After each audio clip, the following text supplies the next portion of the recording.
Senator, there are 5 U.S. warships in the Mediterranean right now.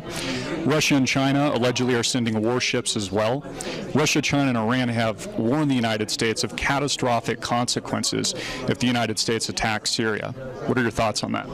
My thoughts are that it doesn't concern me in the slightest. And why is that? Because they will not act, just as they didn't act when the Israelis 4 times have taken out targets inside Syria. Syria said that they would react, and they didn't. The United States is the most powerful nation in the world, and we're not going to be intimidated by Russia and China. We are not. So I guarantee you that they will not act. If we launch these strikes against Syria, they will not act. Senator Ted Cruz said yesterday out of Texas that we should not act as al-Qaeda's air force. The al-Nusra Front is fighting alongside the Free Syrian Army, which is directly linked to al-Qaeda. Why was the United States fighting against al-Qaeda in Afghanistan, but now fighting alongside them in Syria? Because your statement is totally false. Your statement could not be more false. That isn't false. That's been well documented. No, your statement is false. So if you want to say that it's not, I'm entitled to say your statement is false. I've been in Syria. You've been in Syria?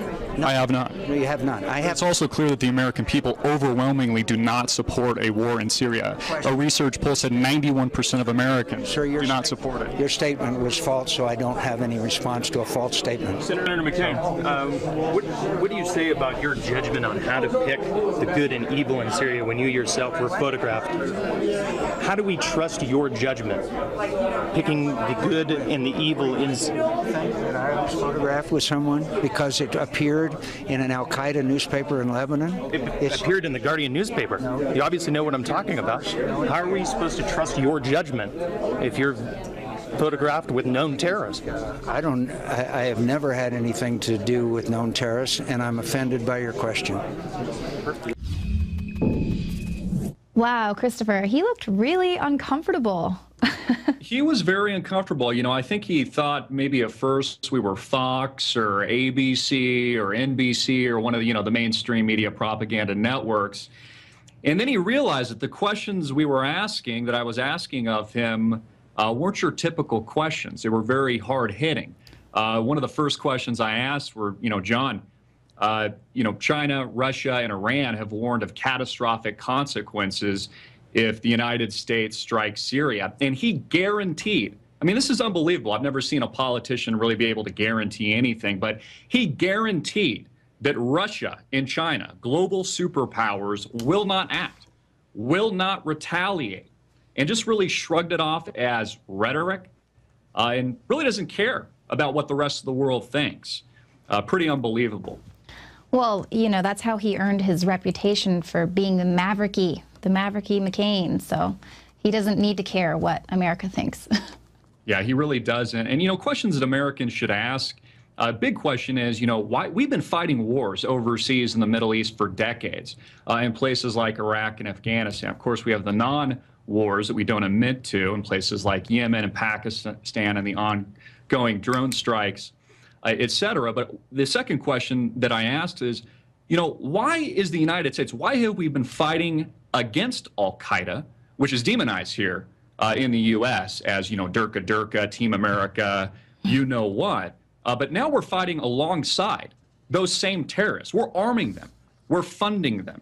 We are sponsoring them on the ground in a bloody, violent civil war to overthrow and topple a government, which they always call a regime. I always notice the propaganda spin, a government, Bashar al-Assad. And, one of the things I didn't really get to ask was, what motive did Bashar al-Assad even have to use chemical weapons on his own people? He has been winning the war up to this point. We have had zero evidence from Washington. The White House put out a 4-page report that looked like a third grader had written it. No concrete facts, totally inconclusive.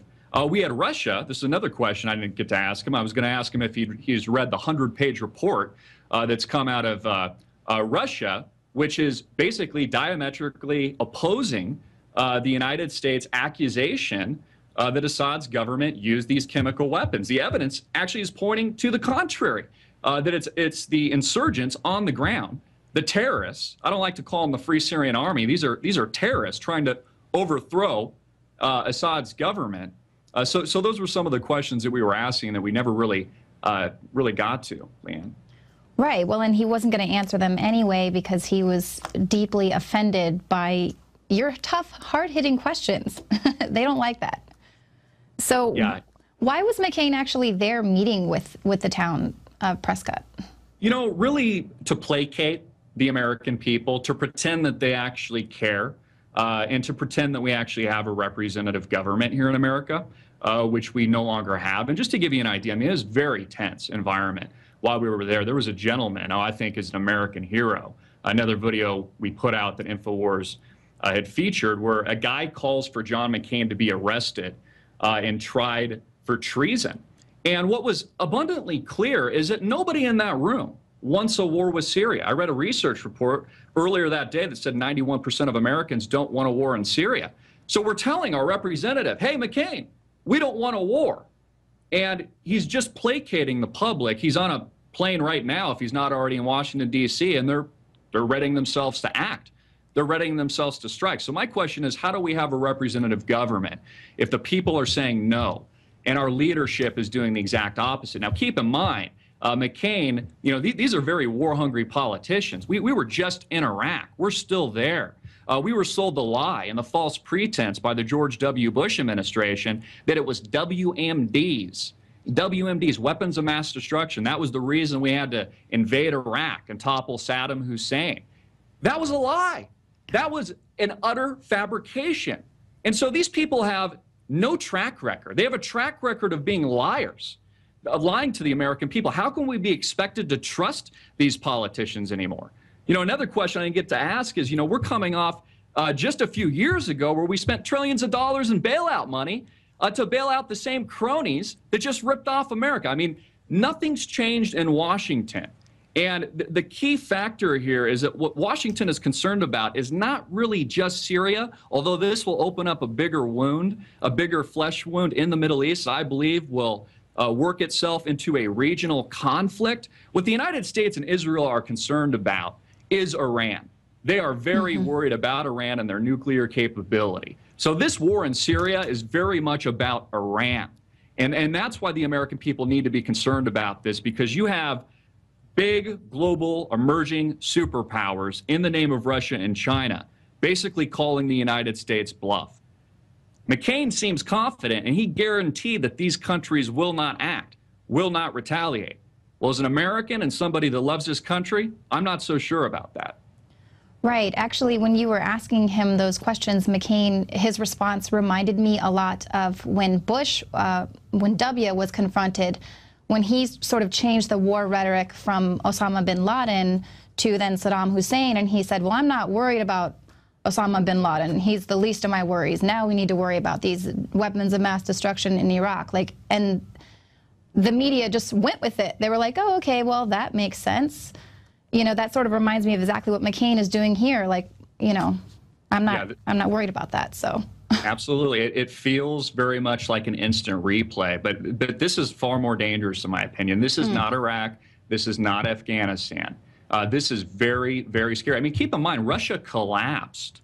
They collapsed in a war in Afghanistan. This could very, very well be how the United States ultimately collapses. You know, coming off of 2008. No one wants to talk about what's happening economically right now. The fact that we have a debt that's spiraling out of control, that we're operating on thin air, 0% interest rates, quantitative easing into infinity. This is all about debt. This is about insolvency and bankruptcy here in the United States. This is another way that the United States can actually reset that debt by dropping bombs on innocent civilians. And see, this is a fundamental point that we all need to consider. The U.S. government, in my opinion, could care less about the civilians on the ground in Syria. They care about money. They care about resetting the debt here in the United States, and they care about power. So selling us on the idea that this is a humanitarian effort, and you notice how the president, Barack Obama, always likes to lump the kids in it. You know, what about the children? What, you know, children are dying. You did the same thing with gun control and Sandy Hook and these other false flag events that we've had. This is just mainstream media and political propaganda to push the United States into another war with the real sights on Iran. Bottom line, Israel and the United States want to destroy Iran. Right. Well, yeah, I mean, that's what Kerry just came out today and was talking about, you know, the Holocaust and Rwanda and sort of tugging on all these times when the world just sat aside before in the past and you know, hundreds of thousands of people have died. So he's really tugging on America's heartstrings to say, you guys should be compassionate about this situation here. Why do you think that they're going with this angle of compassion and humanitarianism? Well, that's a very easy way to garner support among the people that are too busy watching football or, you know, being entertained, you know, at the movie theaters or going about their day-to-day lives to really be concerned about Syria. I mean, I have people I talk to, they say, Christopher, I don't care about the Middle East, nuke the whole place. That's honestly how a lot of Americans feel. I'm amazed by that. I think America has something else coming to it if they think we're just going to continue to strike these countries without any repercussion. And what it's done is it's formed a coalition in the Middle East. You know, these countries in the Middle East have their differences, but they have a common enemy in the United States now, and they're getting stronger. And it's not just Syria, it's not just Iran, it's emerging superpowers like China and Russia that we need to be concerned about. This goes back all the way to Edward Snowden. The surveillance war that we are fighting, this information war, these leaks, you know, everything we do now is, you know, pre-programmed, being monitored on a daily basis. So we are in an information war, we are in a surveillance war, and we are very much living through a physical war overseas. You know, people think that it can't happen here. They think that the United States can't be invaded. They don't think that we could potentially have Chinese invade our country. You know, I joke, you know, I wonder what the debate on gun control will be like once we're invaded. You know, people are going to wish, you know, maybe they'll think twice about it when that happens. Exactly. Well, the video that we just watched has already gotten about 60,000 views on alternative media television. And then the other one where the man was calling for John McCain's to be tried for treason, that's gone over 100,000 views here. So it's definitely an info war going on. But I'm curious, how long was McCain in that room with you all? And then what was his demeanor like after you all really hit him with those hard questions? Yeah, the demeanor was really tense. He was there for about an hour. There were just regular people, Americans, good Americans, like the guy that called for John McCain to be arrested and tried for treason, speaking, raising their voices, raising concerns. Part of the story that you didn't see is when we turned off the cameras, McCain actually got in our face and started yelling at us. Wow. I mean, bulldogging. It was a confrontation. And basically said that he said something along the lines that we gave the media a bad name. That's what he said, because we're asking tough questions of our politicians. We're holding these people accountable. We're saying we don't want a war. We're arguing with them. I mean, this is the representative media, and people like McCain, they need to get used to it because they're going to be seeing a lot more of us. They're going to be seeing a lot more of InfoWars, and they just can't stop us. This is representative media now, and this is a representative republic. And these people work for us. I think a lot of Americans forget that. And our politicians need to be reminded of that. So if we do not want a war here in America, we should not go to war. And to do anything else really is, as this guy called for in that video that has 100,000 plus views, really is an act of treason. Exactly. Well, speaking of alternative media sort of winning the info war, talk to me a little bit about your radio program. You've got the YouTube channel, Alternative Media Television. Correct. We've got a YouTube channel that has really exploded in recent months over the past few years. We have over 100,000 plus subscribers, 16 million views worldwide. This has just been a grassroots effort from the very beginning. Sometimes I'm amazed of how far we've come. We are entirely supported and funded by our audience. And we focus on truth. We ask the hard-hitting questions every single day. I have a radio show as well. You can find us at amtvmedia.com, and you can find us at AMTV and CGreen34, which is our handle on YouTube. And we are just growing like gangbusters right now. We are very, very excited, and we will keep asking and demanding that these politicians answer us when we speak to them. So it's pretty incredible how the paradigm of traditional, archaic media is changing, and it really is power to the people. We're adding all kinds of amazing contributors to our platform, and it's a very exciting time for us.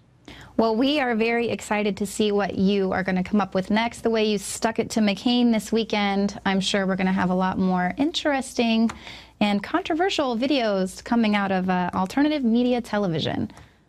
Christopher, Absolutely. Thank you so much. Thank you.